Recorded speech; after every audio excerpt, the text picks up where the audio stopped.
안녕하세요, 묘한의사입니다. 얼굴 지루성 피부염이 발생을 하면 환자분들이 얼굴 지루성 피부염인 줄 모르는 경우가 굉장히 많습니다. 그리고 그 증상 자체가 조금만 변해도 지루성이 아닌 걸로 의심하는 경우가 많거든요. 이게 왜 그러냐면 지루성 피부염은 증상 자체가 여러 가지 형태로 나타나는 거죠. 그리고 여러 가지 증상들이 같이 병발되는 겁니다. 오늘의 시간에는 지루성 피부염의 증상이 왜 다양하게 나타나는지 그 이유와 그 형태에 대해서 한번 알아보겠습니다. 보통 피부 질환이 발생을 하잖아요. 그러면 대표적으로 발생하는 게 습진이죠. 습진이 얼굴에 발생을 합니다. 아토피도 얼굴에 발생할 수가 있고 화폐상 습진도 얼굴에 발생할 수 있고 지루성 피부염도 얼굴에 발생할 수 있어요. 그런데 습진이 발생을 하면 습진은 대부분 증상이 전형적입니다. 아무리 아토피가 증상이 다양하고 하더라도 부위만 다르고 그리고 증상의 경중만 다르거든요. 그래서 좀 아는 분들이 딱 보면 아토피인 걸 알 수가 있습니다. 증상의 모양의 정도와 증상이 이제 부위만 다르거든요. 그래서 누구나 알 수 있죠. 그래서 아토피는 접히는 부위에 발생을 하고, 그죠? 얼굴 같은 경우 이제 눈 주변으로 해서 귀 쪽 라인으로 발생을 하고, 입술 주변으로 발생한다 그랬잖아요. 그래서 뭐 형태 자체는 크게 차이는 없어요. 그런데 아토피 피부염에서 2차 감염이 됐을 때만 좀 모양이 다르다 그랬죠. 그래서 뭐 진균이라던가 아니면 세균 감염이 됐을 때, 바이러스 감염이 됐을 때만 증상이 좀 모양이 다양한데 2차 감염이 된 경우는 흔한 경우는 아니고 굉장히 드물죠. 그래서 증상 자체는 굉장히 전형적입니다. 화폐상 습진 같은 경우에 얼굴에 발생을 하더라도 몸에 발생하는 병변과 비슷합니다. 증상이 좀 심하고 그리고 각질이 심하고 진물이 심하다 뿐이지 증상 자체 모양은 비슷하거든요. 접촉성 피부염도 마찬가지고요. 그런데 유독히 지루성 피부염이 얼굴에 발생을 하면 증상이 굉장히 다양한 모습을 그립니다. 그래서 지루성 피부염 사진을 보여드리면 이게 지루성인가요? 라고 깨우뚱하시거든요. 왜 그러냐면 나랑 다르니까. 내 얼굴과 내 증상과 전혀 다른 증상을 지루성 피부라고 얘기한다고 생각하시거든요. 그런데 제가 보기엔 똑같습니다. 이게 왜 그러냐면 증상 자체의 변화되는 상태를 몰라서 그렇습니다. 이 다음 단계가 이 상태고 이 상태가 다음 단계 이 상태인데 그 중간 단계를 보면 이 상태가 점점 심해진 형태라는 걸 모르거든요. 그래서 지루성 피부염은 증상의 경중에 따라서 모양이 달라진다라고 보시면 되고, 그리고 또 하나는 타입에 따라서 달라진다 그랬죠. 그리고 하나가 더 있습니다. 무슨 얘기냐면 지루성 피부염은 같이 겹쳐지는 겸증들이 있습니다.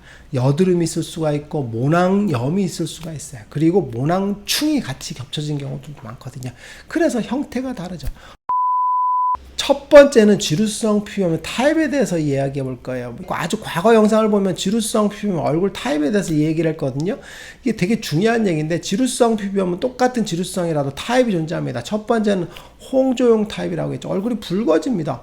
지루성 피부염에서 열이 올라오는데 그 첫 번째 증상이 사실 대부분은 홍조형이거든요. 그래서 기본 베이스가 홍조라고 생각해도 틀린 말은 아닙니다. 그래서 안면 홍조라든가 이런 걸 헷갈리는데 기본적으로 가려움증이 약간 동반되거나 스물거리면서 얼굴에 홍조가 발생을 하거든요. 그래서 얼굴에 붉어집니다. 그래서 국소적으로는 이제 전체적으로 붉어질 수도 있고 아니면 코 주변이나 볼 주변으로 발생하는 경우들이 많다 그랬죠. 그리고 또 하나는 이제 구진형 타입입니다. 홍조형 타입이 조금 오래된 경우에 구진형으로 진행되는 경우가 많고, 아니면은 내 피부가 피지 분비가 많은 피부 그리고 여드름이 잘 생기는 그런 피부인 경우에 이제 구진형으로 많이 발생을 하죠. 그래서 피지 분비가 많은 경우에 그리고 얼굴에 여드름이 잘 생기는 경우에 구진형으로 많이 발생을 하는데 좁쌀 같은 것들이 막 무수하게 박힙니다. 그래서 어렸을 때는 얼굴이 붉었는데 좁쌀 같은 게 자꾸 생기면서 피부결이 그죠 자꾸 솟아납니다. 그래서 피부결이 매끈한 느낌이 하나도 없고 그죠 비늘같이 거칠거칠하면서 오돌도돌한 느낌들이 굉장히 많죠. 그래서 피부가 굉장히 어두워지죠. 그래서 점점 붉어지면서 검어지는 형태를 보이게 되겠죠. 그게 바로 구진형 타입이라고 보시면 돼요. 그리고 홍조형 타입이 또 다른 길로 갑니다. 얼굴이 그저 건조한 형태라든지 아니면 피지가 많지 않은데도 약간 알러지처럼 발생하는 경우가 많은데 그게 바로 습진형 타입입니다. 지루성 피부에 붉어졌다 갑자기 진물이 나는 형태들, 아니면은 그저 얼굴이 붉어지면서 피부 장벽이 쉽게 무너지는 형태로 가는 경우가 많아요. 그래서 홍조형 타입에서 구진형으로 가는 경우가 있고, 그리고 홍조형에서 습진형으로 가는 경우들이 굉장히 많습니다. 그래서 지루성 피부염은 현상적으로 보면 홍조형 타입을 깔고 있는 경우들이 많고, 거기서 구진형으로 가는 경우들이 많고, 그 다음 습진형으로 가는 경우들이 많아요. 그런데 지루성 피부염에서 전형적인 타입만 존재하는 게 아닙니다. 무슨 얘기냐면 지루성 피부염에서 여러 가지 증상들이 같이 겹쳐집니다. 얼굴에 피지 분비가 많은데 모공이 각화돼서 화농성 여드름이 잘 생기는 타입이 있습니다. 그래서 지루성 피부염과 여드름이 같이 겹쳐지는 지루성 여드름으로 진행되는 경우가 많아요. 그리고 또 하나는 지루성 피부염에서 모낭염이 잘 생기는 경우 많죠. 그죠? 세균 감염에 의해서 얼굴에 모낭염들이 그저 노랗게 발생을 하고 뭐 흔히 날치알이라고 하죠. 그런 것들이 발생하는 경우들이 존재합니다.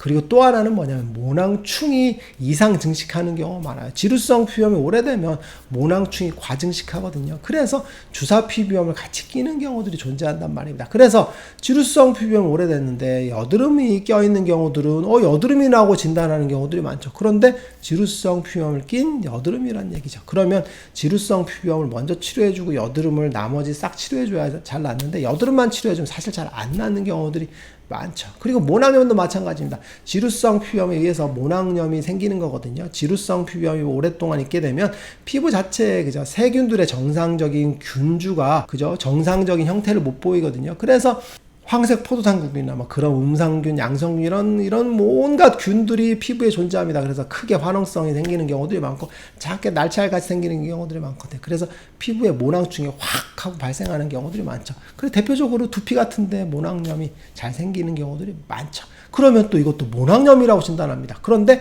지루성 피부염을 낀 모낭염인 경우들이 거의 대부분이죠. 그리고 지루성 피부염 오래되면 모낭충이 과증식하는 경우가 많아요. 모낭충이란 건 얼굴에 누구나 다 갖고 있는 것들인데 이게 이제 보통 이제 뭐 그저 몇백 마리는 이런 식으로 있게 되는데 이게 과증식하는 경우가 많아요.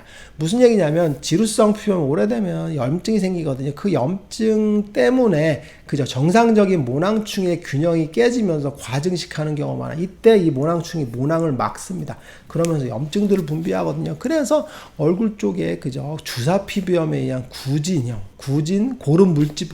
그래서 얼굴에 지루성 피부염 중에서도 그저 주사 피부염으로 같이 병발되는 경우가 많아요. 그래서 주사 피부염 중에서 뭐 PPR 타입이라고 해서 그저 고름 물집형으로 생기는 경우들이 존재하죠. 이런 경우들은 지루성 피부염에 그저 모낭충이 겹쳐져서 모낭충이 과증식하는 경우가 많은데 이런 경우들도 꽤 많이 존재한단 말입니다. 이럴 때도 주사 피부염으로 진단하는 분들이 많거든요. 그런데 지루성 피부염을 껴있는 경우들이 많습니다. 그래서 제가 두 가지 지루성 피부염과 두 가지 주사라고 얘기했잖아요. 그래서 지루성 피부염을 낀 주사가 있고 지루성 피부염이 없는 주사 피부염이라고 얘기하는 경우가 있는데 그 중에서 첫 번째 지루성 피부염을 낀 주사가 그 얘기를 하는 겁니다. 그래서 지루성 피부염은 타입이 존재하는데 홍조형, 구진형, 습진형이 존재를 하고 그리고 지루성 피부염과 같이 병발되는 질환들이 존재해요. 그게 바로 여드름, 모낭염, 모낭충이 존재한단 말이에요. 그러니까 벌써 6가지나 있죠. 그러니까 지루성 피부염인데도 불구하고 굉장히 복잡하고 다양한 양상을 보이게 되겠죠.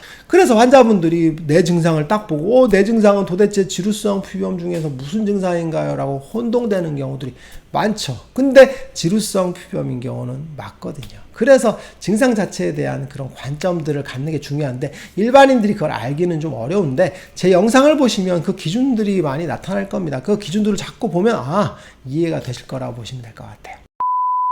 오늘 이 시간에는 지루성 피부염의 증상 자체가 굉장히 다양하게 나타나고 나와 다르게 보이는 이유를 한번 알아봤어요. 내가 지루성 피부염인데 나랑 다른 모양을 그리는 이유는 지루성 피부염에선 타입이 존재하고 그리고 병발되는 질환들 있죠. 여드름, 모낭염, 모낭충이 존재합니다. 그러니까 6가지 베리에이션이 존재하는데 내가 어디에 해당되는지를 모르면 6가지 중에 어떤 증상에 따라서 전혀 다른 모습을 그리거든요. 그래서 지루성 피부염인 줄 모르는 경우들이 많습니다. 그래서 지루성 피부염에 대해서 정확하게 아는 게 매우 중요할 것 같습니다.